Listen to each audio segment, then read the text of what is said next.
Hello friends, अभी हम लोग देखेंगे सोन नदी अफवाह तंत्र के बारे में। जैसे कि सोन नदी अफवाह तंत्र को हम लोग जानते हैं कि छत्तीसगढ़ की तीसरी सबसे बड़ी अफवाह तंत्र है, जिसका एरिया कल हम लोग देखे थे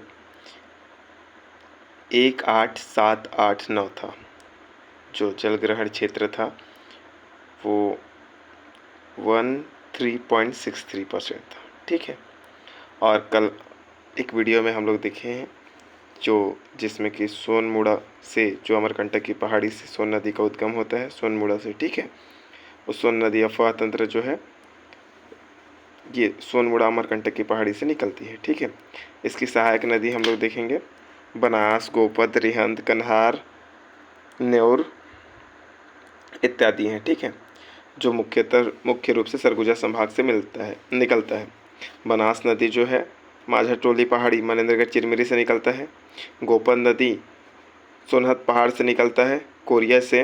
रिहंद नदी मातरिंगा की पहाड़ी सरगुजा से निकलता है। और बखोना चोटी से निकलता है, जसपुर बखोना चोटी से निकलता है कन्हार नदी। ठीक है, और इसकी विशेषता कुछ जानेंगे, जो बनास नदी के बारे में, कन्हार नदी के बारे में, रिहंद नदी के बारे में, सभी के बारे में थोड़ा विशेषता देखते हैं। बनास नदी के बारे में देखेंगे।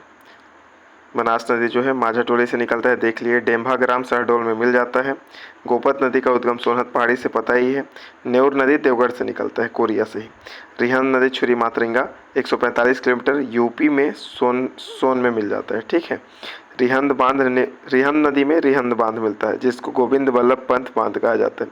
सरगुजा की जीवन रेखा, टक्सगंडा वाटरफॉल यही है। कन्हार नदी बखोना चोटी जसपुर से निकलता है, पता ही आपको।